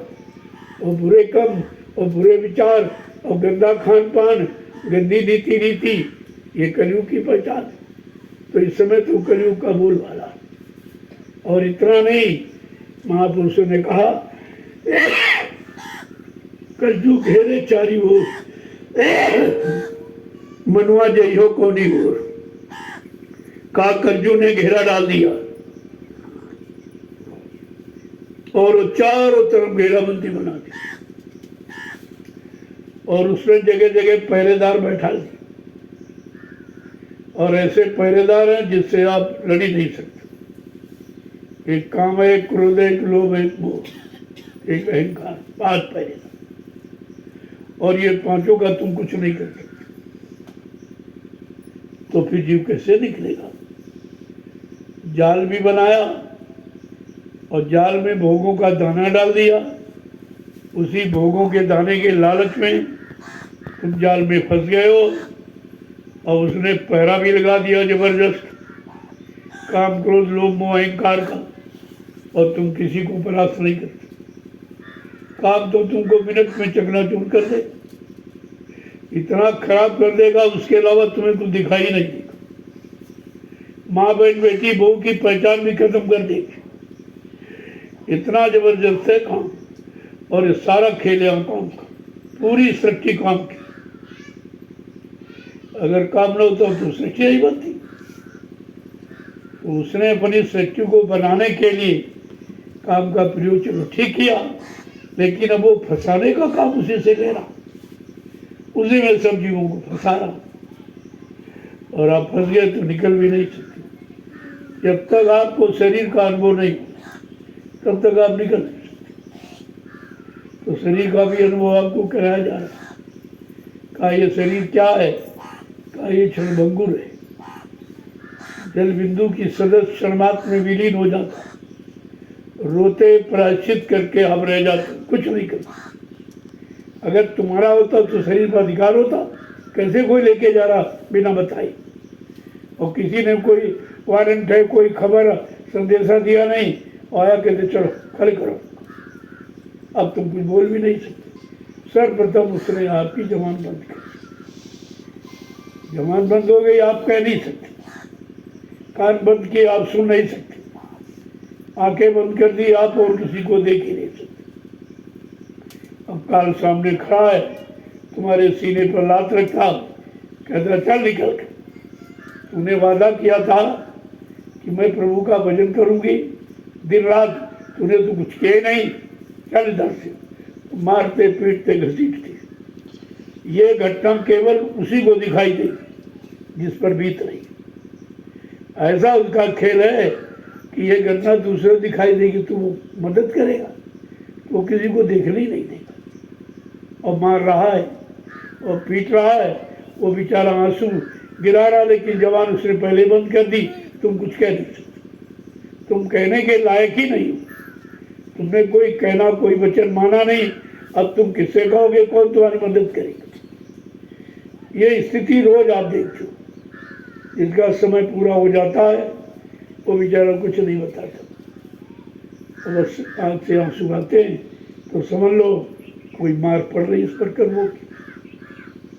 जो कर्म किए और जो आत्मिक कर्म करना चाहिए, जिसका वादा किया गर्भवास में और भूल गया कि दिन रात में भजन, अब प्रभु कृपा करो यही भांति और सब तक भजन कर दिन राती, ये वादा। इस वादे को तो बिल्कुल भूल ही गई कि दिन रात प्रभु का भजन करूंगी, और यहाँ शुरुआत भी नहीं की। यहाँ तो शुरुआत भी नहीं की है, तो फिर तुमने जब उसका कहना नहीं माना और तो तुम्हारी यहाँ कौन सुनेगा। कहा तुमने नहीं कहना माना, मैंने तुम्हारे सुधार के लिए संत महात्माओं को भेजा, मुर्शिद काबिल फकीरों को भेजा, तुमने उनका भी कहना नहीं माना, उनके आदेश का आपने तिरस्कार किया, लिहाजा मैं यहाँ तुम्हारी कोई नहीं सुनेगा। और जमदूतों को आदेश देता, ले जा उसको पकड़ कला नर्क में इतने दिन जलाना, और इसको मतलब यानी मारना और पीटना, क्योंकि इसने सब वही काम मृत रूप में किए, ये उसी की सजा होती। इसलिए आपको बुरे कर्मों से रोका जाता कि नहीं मार पड़ेगी, आपको फायदा क्या। तो अच्छे कर्म करो, तो ऐसे अच्छे परमार्थी कर्म करा के तुम्हारे बुरे किए हुए कर्मों की भी अदायगी करा दी जाए, जो काम यहाँ किसी ने नहीं की, वो भी तो आत्मसात में जुड़ा हो, क्योंकि यहाँ परमार्थी सेवा कोई जानता नहीं। जब तक संत महापुरुषों के परमार्थी वचन हम आप नहीं सुनेंगे, तब तक परमार्थ शब्द का अर्थ ही नहीं समझ पाएंगे कि वास्तविक अर्थ इसका क्या, कितना बड़ा इसका लाभ है और कितने युगों तक लाभ चलेगा। परमार्थी सेवा, परमार्थ का अर्थ ही बहुत बड़ा। तो हमें आपको मालिक से यही प्रार्थना करनी कि सद्बुद्धि सदिया से हम सब अच्छे काम में लग जाए, बुरे काम से हमारा मन हटा दो। जब सेवा में लग जाओगे तो धीरे धीरे कर्मों का ख्याल ही खत्म हो जाएगा। आप ये छोड़ दो कितना खराब हो, गई सो गई, रही वो संभालो। जो समय वक्त घड़ी चला गया, खराब हो गया, कुछ भी कहा, उसको भुला दो। आगे जो शेष जीवन बचा है उसको तो अर्पण कर दो और तुम्हारा काम हो जाए उसी से। अरे वो तमाम तरह की सेवा है। कुछ प्रेमी है जमीन ढूंढ रहे, ये कितनी बड़ी सेवा, और ये विशुद्ध सेवा, इनका कोई लोभ लालच नहीं उससे। तब ये इनको सिखाया बताया गया है कि इसे कभी अपना मत समझना, ये समझना कि चलो परमार्थ करने का हमको समय मिला, ये सेवा करने का समय मिल गया, इससे बड़ा लाभ क्या। और ये सेवा से तुम्हारे और सब काम बन जाए। जो काम तुम करके नहीं बना पाए वो तुम्हारा सेवा से हो जाए, उसकी चिंता मत करो, लेकिन शुद्ध भावना हो, कोई लोभ नहीं, कोई लालच नहीं। हमको आप देखिए, कोई लोभ लालच नहीं, इतना स्वभाव देख रहे हो, लेकिन हमको किसी तरह का कुछ ये सब आपका है, आपकी सेवाओं से हो रहा। मैं इस पर झूठा अहंकार क्यों करूं, हमारा हमारा हमारा, जो हमारा नहीं तो तुम्हारा कैसे हो जाएगा। ये समझो कि सब गुरु परिवार के जीवों के लाभ के लिए ये व्यवस्था बनाई जा रही, जो कोई नहीं बना सकते। लोग अपना घर नहीं बना पा रहे, अपनी जमीन नहीं बना पा रहे, तो तुम तो संगत के लिए कर रहे हो। ये कितना बड़ा लाभ है।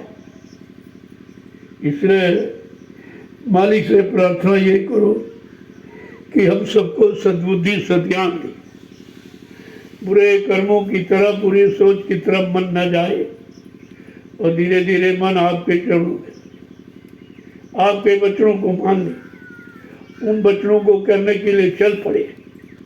इसकी हमें ताकत शक्ति था। ऐसी प्रार्थना आपका जरा सुन लीजिए कि संतों ने कैसे कैसे प्रार्थना। वैसे हमको तो कोई किताब पोथी की जरूरत नहीं है, लेकिन बात असली ये है कि आप करोगे कैसे। अगर कोई प्रमाण दिया जाए तो आपको विश्वास हो जाता। ऐसे आप कहते पता नहीं, अपने मन से गढ़ के बता रहे हैं। तो जरा संतों की वाणी सुन लो तो आपको पता चले नहीं, सबने यही कहा। उनका एक ही लक्ष्य, एक निशाना, दूसरा होता नहीं। तो क्या कह रहे हैं कि सतगुरु मेरी सुनो पुकार, सतगुरु मेरी सुनो पुकार, सतगुरु मेरी सुनो पुकार, सतगुरु मेरी सुनो पुकार। मैं तेरथ बारंबार, मैं तेरथ बारंबार, सतगुरु मेरी सुना पुकार, सतगुरु मेरी सुनो पुकार। कहते मेरी पुकार, मेरी अंदर की भावना आप सुनो। मैं अंदर की शुद्ध भावना से, आत्मा से ये भीख मांग रहा हूँ और बार बार पुकार गुहार लगा रहा हूँ कि मेरी एक बार सुनो। एक बार का मतलब इस जीवन में ये एक ही बार मानो तन मिला, ये बार खत्म न होने पावे, खराब न होने पावे।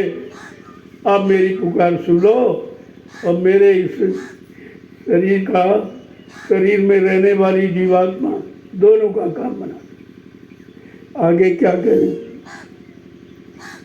कि दूर माती मेरी दूर निकालो, दूर मत मेरी दूर निकालो, दूर मत मेरी दूर निकालो, दूर मत मेरी दूर निकालो। मुझको चरण कमल में लगा लो, मुझको चरण कमल में लगा लो, मुझको चरण कमल में लगा लो, मुझको चरण कमल में लगा लो। सतगुरु मेरी सुनो पुकार, सतगुरु मेरी सुनो पुकार। मत माने बुरे विचार, जिससे दुर्गति होती है शरीर आत्मा दोनों, उस दुर्मत से मैं दूर बचा। क्योंकि मुझे तो निकलना नहीं मालूम है, मुझे तो फंसना मालूम है, वो फंसते रहे और आज भी फंसे पड़े। इसलिए आप हमारी दुर्मत, बुरे विचार, बुरी मत, यानी मन बुरे कामों की तरफ न जाए, बुरी सोच को भी ना सोचे।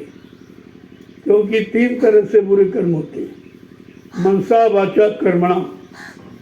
मन से, वचन वाणी से, और बात इंद्रियों का तो बात।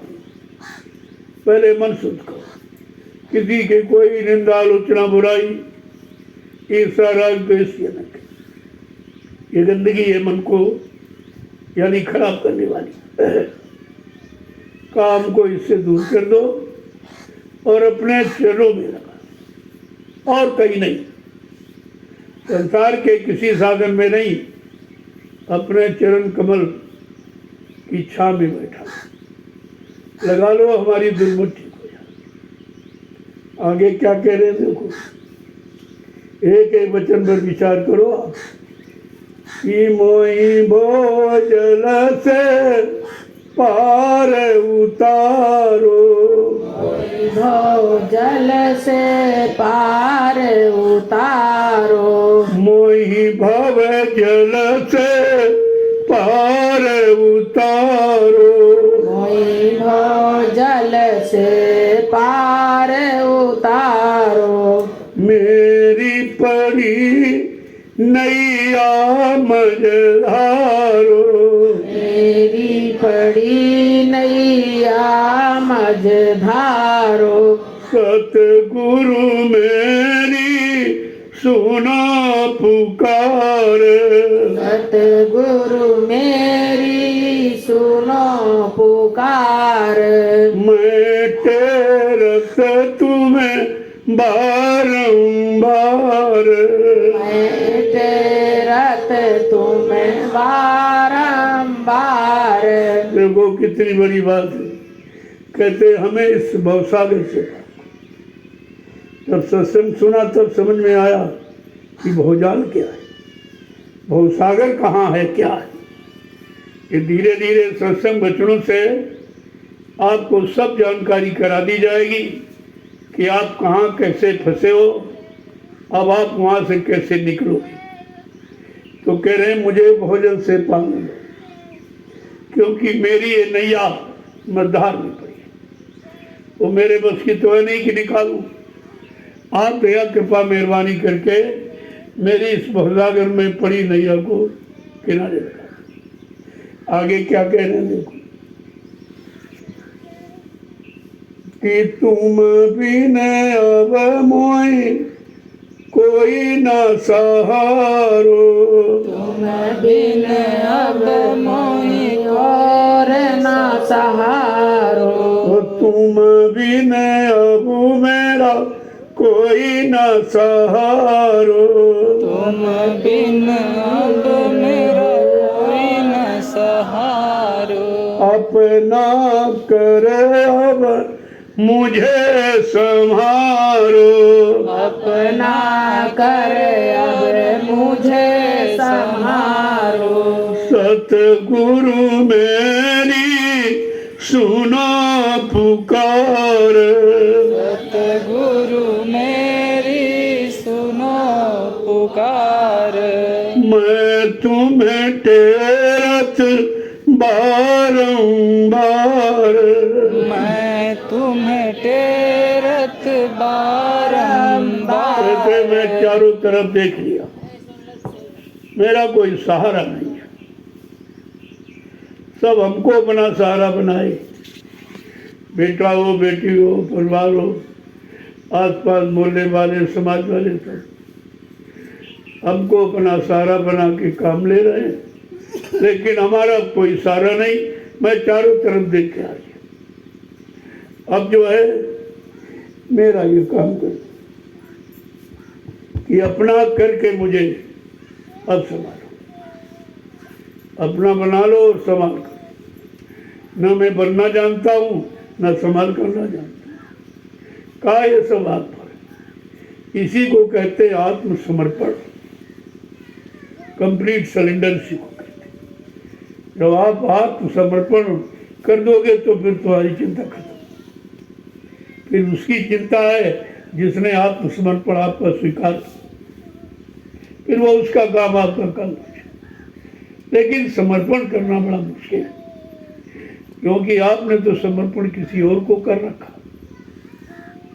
मन का समर्पण भोगों में, काम में, क्रोध में, लोभ में, मोह में, अहंकार में, आप तो यहाँ समर्पण कर चुके हो, तो अब सदगुरु को कैसे समर्पण करो।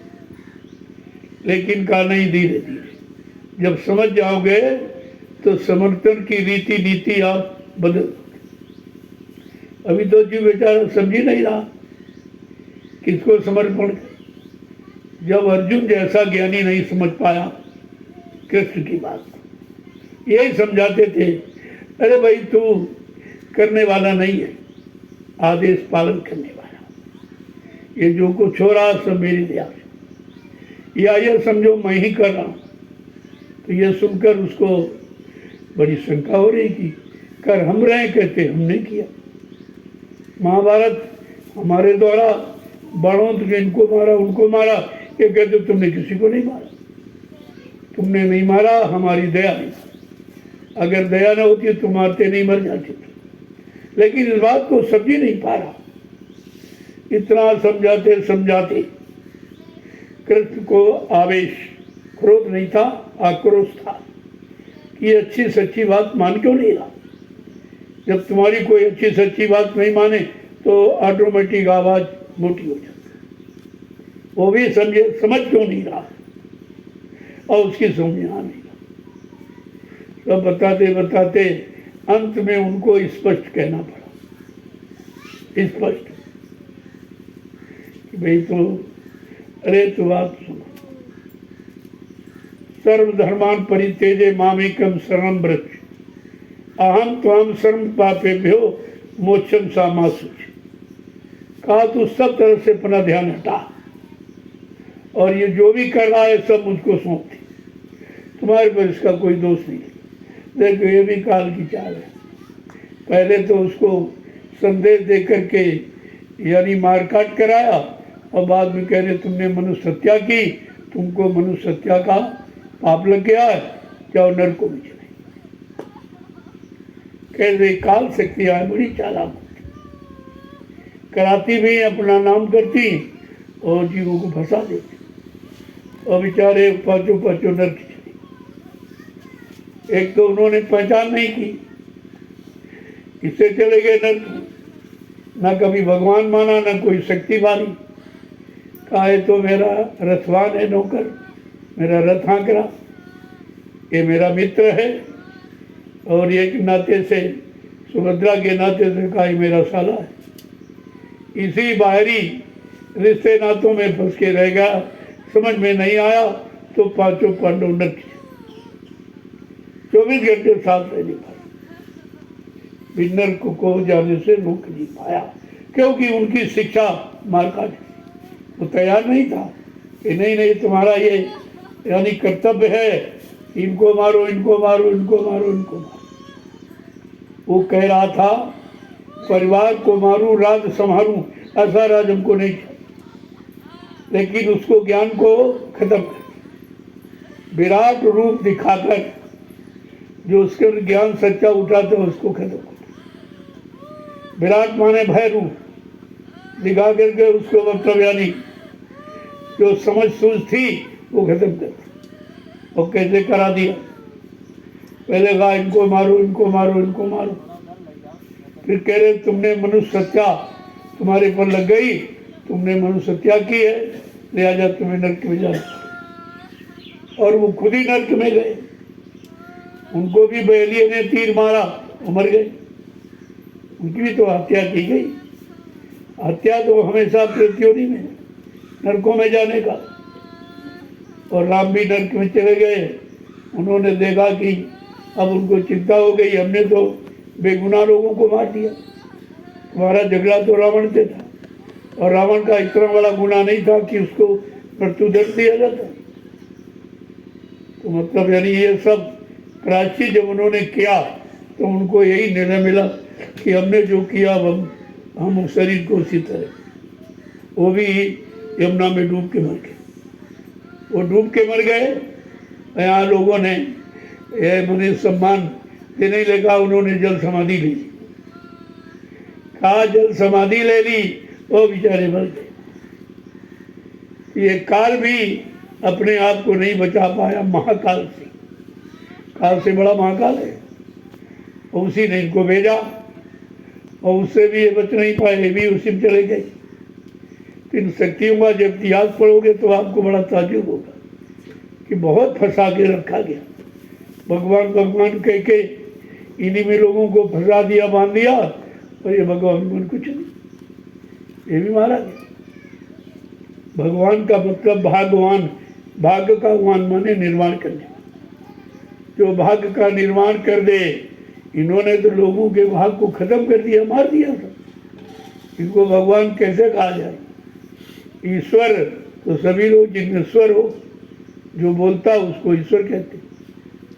परमात्मा जिसकी आत्मा यानी मतलब परम पवित्र पाक साफ होकर निकल कर अपने घर पहुंच गई मालिक के पास, वो परमात्मा। इससे इनका शब्द सबसे और ये प्रभु इन सबसे, प्रभु पर कोई चीज लागू नहीं होती। वो सर्वशक्तिमान है और वही सबका कर्ता धर्ता, सारे लोगों का मालिक है। आज आवश्यकता पड़ गई कि मालिक को खुद आना पड़ा, खुद व्यवस्था बनानी पड़ी। अब जब मालिक कभी आया नहीं, उसका इतिहास नहीं, जानकारी नहीं, तो लोग पहचान नहीं पाए। अभी पहचान नहीं है, अभी पहचान लोगों को नहीं है कि प्रभु किसे कहते। प्रभु पर माने दूसरे के उपकार परोपकार के लिए, भू माने जमीन धरती पर आया है मालिक, उसको पहचानो, वो तुम्हारा काम करेगा। और वो किसी से करवा दे उसकी मौज है। पहले भी कहा किसी मनुष्य पोल पर बैठकर मैं तो तुम्हारा काम कराऊंगा, और वो पोल मेरा ही पोल है। कहते वो घर खास खुदा का है, वो मेरा ही घट है। वैसे सब घट भीतर साइया सुनी सेज न कोय, और वाह घट धन सराहो जागत प्रगट हो। सब घट में मेरी जीवात्मा है, लेकिन वो घट धन है जिस घट से मेरा आत्मिक संदेश प्रसारित होता। वो घट मेरा ही घट। देखो आगे क्या बोल कि मैं कपटी कुटिल खल कामी, मैं कपटी कुटिल खल कामी, तुम दाता अंतरयामी, तुम दाता अंतरयामी, तुम दाता हो अंतरयामी, तुम दाता हो अंतरयामी। सतगुरु मेरी सुना पुकार, सतगुरु मेरी सुनो पुकार। कहते अपने एक एक अवगुण बखान करेंगे। भली बुरी खोटी खड़ी गुरु आगे सब खोल। जब खोल दोगे सब, तुम्हारा कुछ नहीं, तुम्हारा दोष खत्म हो जाए। लेकिन तुम छिपाते रहते हो गुरु को, यही तुम्हारी सबसे बड़ी कमी है। जैसे बीमारी को छिपाओ डॉक्टर वैद्य से, तो कभी ठीक नहीं होगी। बीमारी जैसे डॉक्टर वैद्य से छिपाई नहीं जाती, ऐसे कर्मों की गंदगी गुरु से छिपाई नहीं जाती, क्योंकि वो सब कुछ देख रहा है। तब आप छिपाओगे क्या? और सब कुछ जान रहा तो तुम बताओगे क्या? लेकिन तुम बताते भी हो और सुनते भी हो। तो कह रहे मैं इतना कपटी हूँ, कपट करने वाला, कि आपसे कपट किया और अपना काम बनाने के लिए झूठ बोला। लेकिन वो भी झूठ साथ नहीं गया, कपट किया उसका तो भोग बन गया, और वो साथ नहीं गया जिसके लिए कपट किया। शरीर के लिए आप सब कुछ करते, शरीर को खिलाने पिलाने सजाने में सारा समय आप नष्ट करते हो, और ये तुम्हारा है नहीं। एक दिन इससे भी आपको नाता रिश्ता हटाना पड़ेगा, क्योंकि ये शरीर आपका नहीं है, ये आपको जीवात्मा के कल्याण के लिए दिया गया। किसी की दी हुई वस्तु पर आपको कोई अधिकार नहीं, जब चाहेगा तब ले लेगा। और हो भी रहा फिर भी नहीं समझ रहे हो। किसी की पत्नी छीन ली, किसी का पति छीन लिया, किसी का बेटा बाप भाई छीन लिया, हम रोते रह जाते। अगर ये तुम्हारे होते तुमसे पूछ के जाते, या चले गए तो कोई चिट्ठी भेजते आपको। आज तो किसी की चिट्ठी आई नहीं।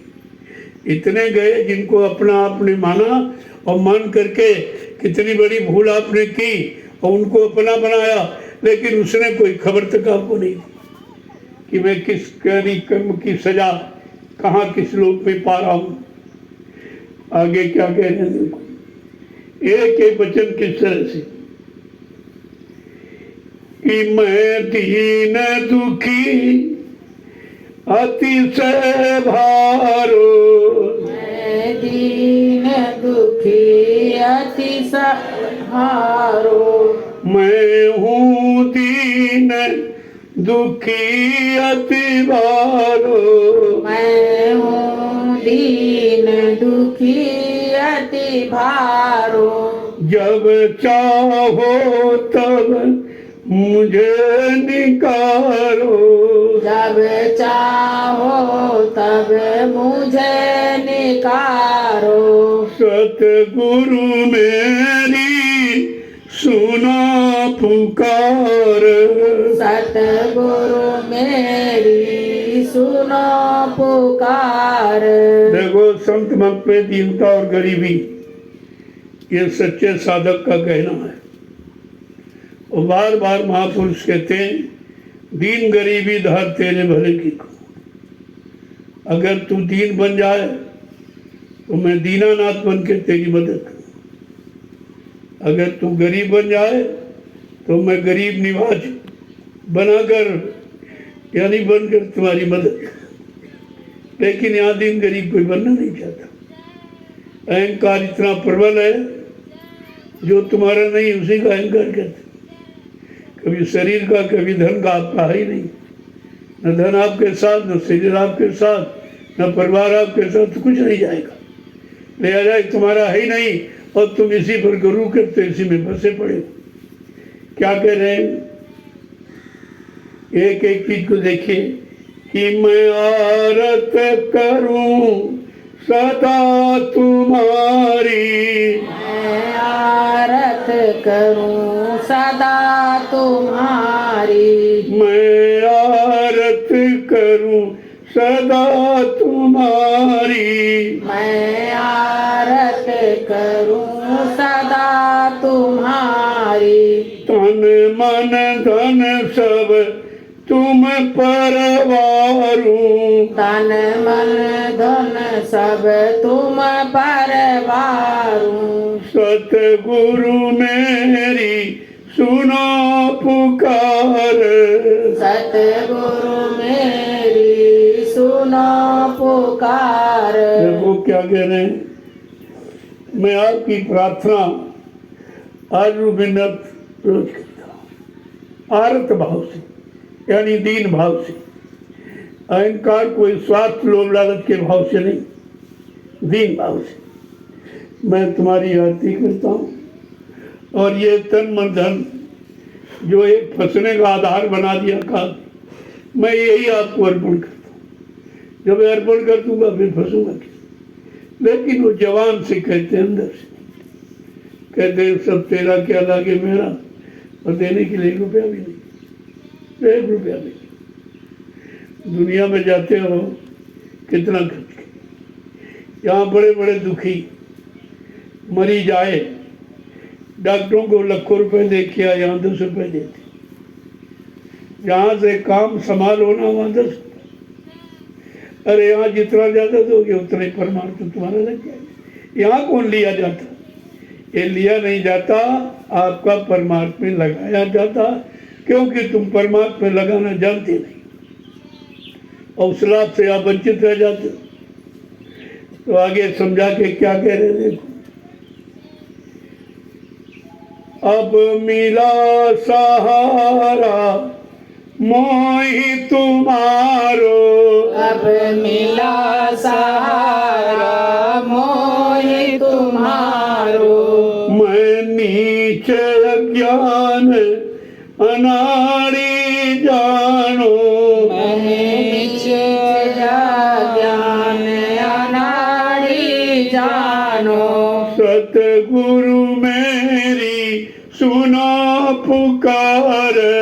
सतगुरु मेरी सुनो पुकार। अब मैं समझ में आ गया कि हमको अपना सहारा मिल गया। अभी तक तो यही नहीं था, जिनको सहारा बनाया वहां तो धोखा मिल गया, सब छोड़ के चले गए। कोई सहारा नहीं बना, कोई मददगार नहीं बना। लेकिन अब ये देखिए, हमको अब सहारा मिल गया। हमने सत्संग वचन सुने आपके और आदेश को थोड़ा बहुत माना, परमार्थी सेवा में लगकर अब ये समझ में आया कि हमारा सहारा तो तुम ही। बाकी सब झूठे सहारे, वो तो लेने वाले, जब तक देते रहोगे तब तक तुम्हारे। देना बंद किया, रिश्ते खत्म, फिर तुमको कोई नहीं देखे। तुम किसी को कुछ क्यों ना दे दो, लेकिन तुमको कोई देने वाला या नहीं। आगे क्या कह रहे हैं? कि घट मेरा, देखो कैसे करें, कि घट का भेद नाद समझाया, घट का भेद नाद समझाया, घट का भेद नाद समझाया, घट का भेद नाद समझाया, मन बैरी मेरा स्वाद न पाया, मन बैरी मेरा स्वाद न पाया, मन बैरी मेरा स्वाद न पाया, मन बैरी मेरा स्वाद न पाया। सतगुरु मेरी सुनो पुकार, सतगुरु मेरी सुनो पुकार। आपने दया करके वो उच्च कोट का जो घट में नाल आवाज बाजे बजने, जो यहाँ कहीं नहीं, ये अंदर के बाजों की नकल है। जब नकल आपको इतनी अच्छी लगती तो असल कितना अच्छा, असली नाद, असली आवाज, असली आरती, आरती घंटा सब उधर बचा। ये तो बनावट वाला, वो समझाने के लिए यहाँ रखा गया, लेकिन उससे भी जीव नहीं समझ पाया, उसी में फंस गया। हाँ भाई, तेरे अंदर इस मनुष्य मंदिर में घंटा सन की आवाज 24 घंटे, और वो इन कानों से सुनाई नहीं थी, वो जीवात्मा के दिव्य कान से सुनी जाती। जब तक कान नहीं खुलेगा वो आवाज नहीं, तो बेचारे उसी आवाज को पाने के लिए ये अभ्यास करने लगे, और वो मिला नहीं, क्योंकि वो मिलाने वाले संत महात्मा नहीं मिले, रास्ता नहीं मिला, तो इसी में फंस गए। अब रात दिन बजाते, रख देते बजाते, जबकि कहते वो बजाना नहीं पड़ता, अनबरत होगा, वो कंटिन्यूस बजता ही रहता, कभी नहीं बंद होता। 24 घंटे आवाज तुम्हारे मनुष्य मंदिर में, लेकिन तुझे सुनाई नहीं देती, क्योंकि तूने जो आवाज जिस कान से सुनी जा सकती वो कान तेरा बंद है। उस कान को खोलने के लिए, उस दिव्य आंख को खोलने के लिए, वो दिव्य नाक जो सुगंधी के वातावरण में जाकर वो सुगंधी पाए जो यहाँ कहीं नहीं। ये तीनों रास्ते संत महापुरुषों के पास हैं, है तो तुम्हारे पास, लेकिन तुम्हें जानकारी नहीं, और ये भी नहीं जानकारी कि ये खुलेंगे कैसे, इनको कौन खोलेगा। तो आगे समझा के क्या कहें, एक एक बात को देखिए कि दुख सुख में मैं बहुत भर माया, दुख सुख में मैं बहुत भर माया, दुख सुख में मैं बहुत भर माया, दुख सुख में मैं बहुत भर माया। जैसे और मान बड़ाई चाहा, जग ने बड़ाई चाहा, जग में मान बड़ाई चाहा, जग में मान बड़ाई चाहा। एक एक कवि अब बताएंगे। मैं दुख सुख के चक्कर में बहुत भ्रमित, न दुख हाथ लगा न सुख, ये तो चक्र की तरह घूम रहा, आते जाते न दुख रहेगा हमेशा न सुख रहेगा। तो कहा तुम दुख सुख से अलग हो जाओ, इस चक्कर में क्यों फंसे हो, दुख भी नहीं रहेगा सदा और सुख भी नहीं रहेगा। इसलिए दुख सुख नदियां पार उतरना, इस नदी से तुम पार हो जाओ हमेशा के लिए। न तुम्हें दुख व्यापेगा न सुख व्यापेगा, कोई तुमको रोक नहीं पाएगा। और यही दुख सुख का ही बंधन है, चाहते हो सुख और पहले मिल जाता दुख, दुख तो पहले मिल जाता। सुख पाने के लिए दुख तो आपको पहले उठाना पड़ता, तब सुख मिलता। सुख अपना परिचय दे रहा कि दुख उठाए बगैर हम नहीं मिलेंगे, और तुम दुख सुख दोनों से अलग। आगे क्या कह रहे हैं समझा के कि उलटू मैं इसको क्यों करूं, उलटू मैं इसको क्यों करूं, उलटू मैं इसको क्यों करूं, उलटू मैं इसको क्यों करूं, बिन दया तुम्हारी सतगुरु, बिन दया तुम्हारी सतगुरु, सतगुरु मेरी सुनो पुकार, सतगुरु मेरी सुनो पुकार। कहते हैं इस स्थिति को कैसे उल्टूं, कैसे इसको उल्टूं, क्योंकि मैंने तो इसको अच्छा सच्चा समझ लिया, लेकिन जब तक उल्टेगा नहीं। देखो वाल्मीकि ने उल्टा और लिख के बताया भी कि उल्टा नाम जपत जब जाना, और वाल्मीकि वही ब्रह्म समा। लोगों ने जग ने जाना उल्टा, लेकिन नाम स्थिति मन की उलट दी थी। जो मार काट छीना जब्ती की स्थिति थी वो खत्म कर दी, ये दया की स्थिति में आ गया। यानी उन्होंने अपने क्रूर मन की जो स्थिति थी, आदत थी, उसको बदल दिया, उलट दिया। और कहते हैं ये बिना सदगुरु की दया से तो हो ही नहीं सकता, बिना उनकी दया से आप कुछ नहीं। और उनकी दया जब हो रही तो लोग समझ नहीं पा रहे, क्योंकि दया तुम्हारे पर कभी किसी ने की नहीं, तो दया की पहचान भी आपको नहीं। अब दयालु दया करने आए तो आप दया ले नहीं पा रहे, दया को की संभाल नहीं कर पा रहे।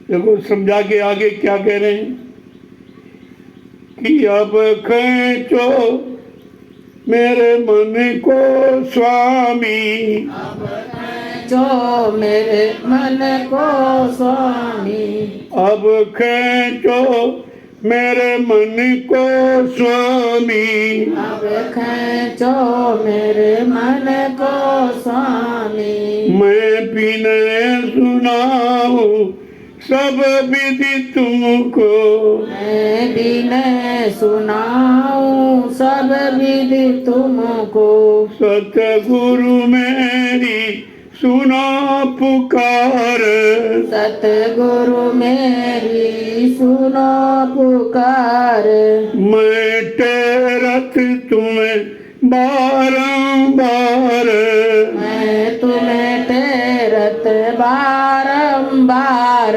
आप मुझको खींचो, क्योंकि डोरी तुम्हारे हाथ में है। आप खींचे हो, खींचना मालूम है आपको, और खींच करके कहाँ ले जाना पहुंचाना वो भी आपको मालूम।